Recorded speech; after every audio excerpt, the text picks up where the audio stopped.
Bismillahirrahmanirrahim. Today we are going to discuss about the lateral bone of the leg.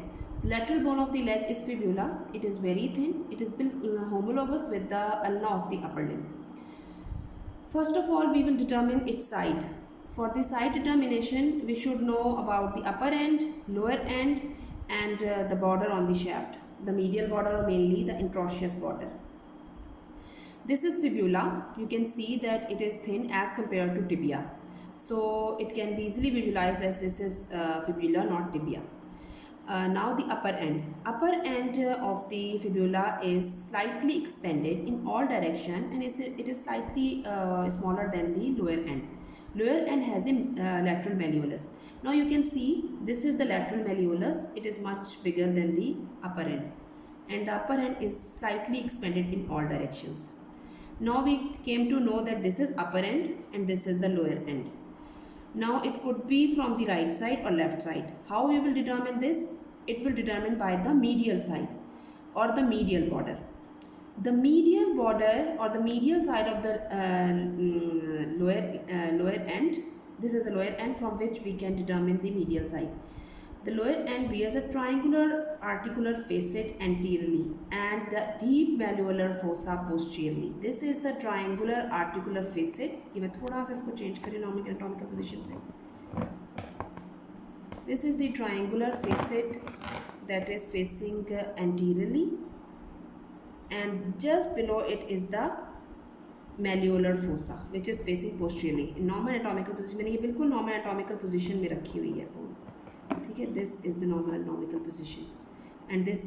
So now we came to know that it is from this bone is the right fibula. Okay, this is from the right side.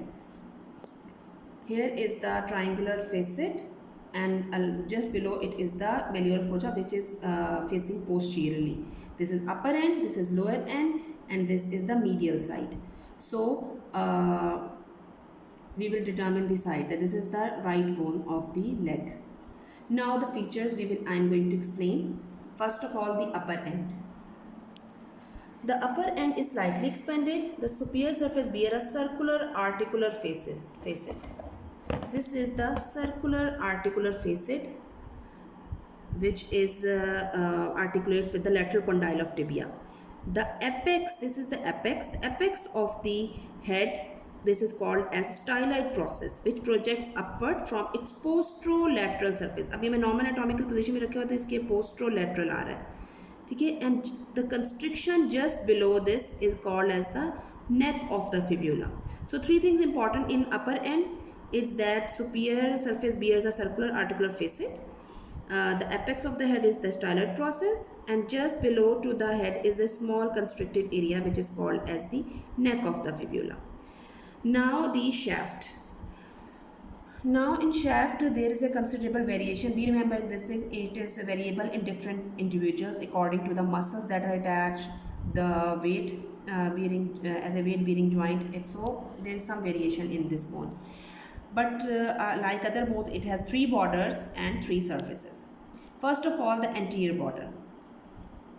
This is normal anatomical position. The anterior border begins just below the anterior aspect of the head. This is the anterior border.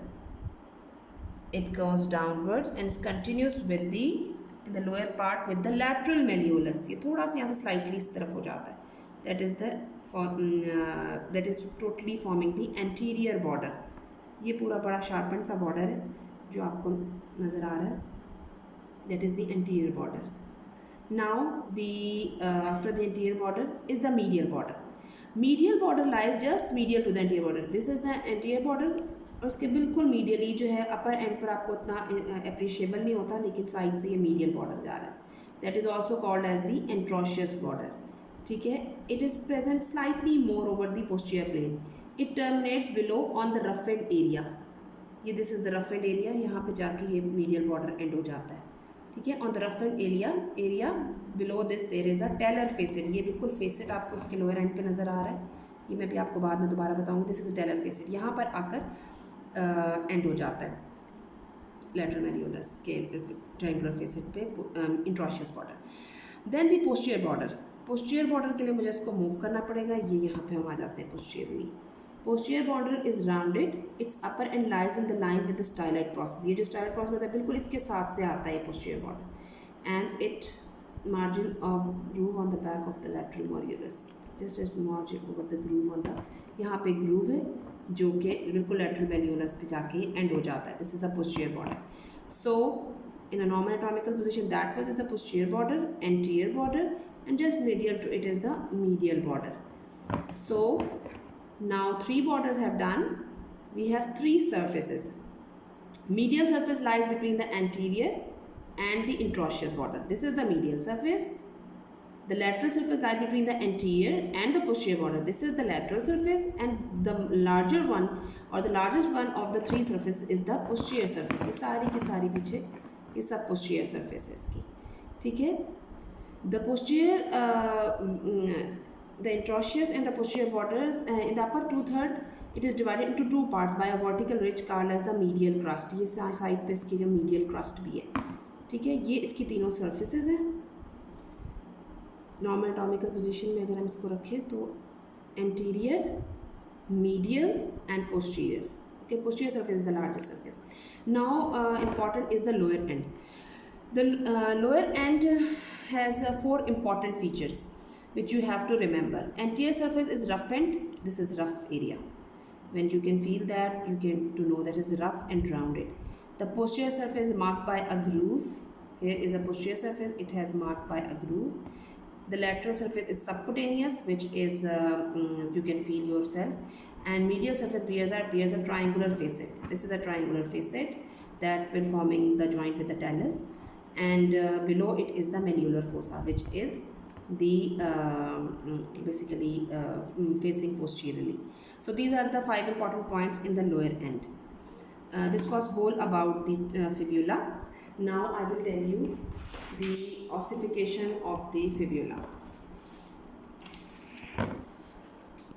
Ossification of fibula is very important because the fibula is the only bone in the lower limb that violates the law of ossification.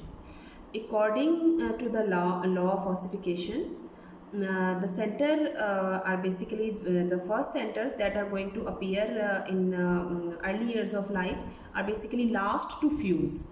But in case of fibula, the early center, the secondary centers which are firstly formed in the secondary centers which are firstly formed in the early years of life are basically early to fuse. So according to that, it violates the law of ossification. Now I am telling you ossification of fibula. The fibula is the bone that ossifies by one primary center and two secondary centers. The primary center of the shaft is basically appear during the 8th week of intrauterine life. The secondary centers are two. For the lower end, it appears during the first year of life, and the upper end secondary center, it appears during the 4th year of life. The lower end secondary center of first year fuses on the 16 years of life, and the secondary center of the upper end appears during the 4th year, and it fuses with the shaft by the 18 years of life. Now you can see here that the fibula violates the law of ossification because the secondary centers which appear first does not fuse last. They are fusing firstly before that. So it violates the law of ossification. This is very important from Viva point of view as well as written, because they can ask that why it violates the law of ossification. It basically violates because the secondary centers appear first in lower end because of the pressure epiphysis. ये pressure points होते हैं जिसकी वजह से ये पहले fuse कर जाता है. And the law basically states that the pressure epiphysis appear before the traction epiphysis, but it does not do this like fibula. Fibula does not do this. Why? Because it is because of the pressure epiphysis or pressure points की वजह से. And the upper epiphysis fuses last because this is the growing end of the bone. Okay, it continues to grow afterwards along with the upper end of the tibia, which is also the growing end. So we remember these 2 points, that the secondary centers appear first in the lower end because of the pressure epiphysis of this fibula, and the upper epiphysis fuses last because this is the growing end of the bone, and it continues to grow afterwards along with the upper end of the tibia.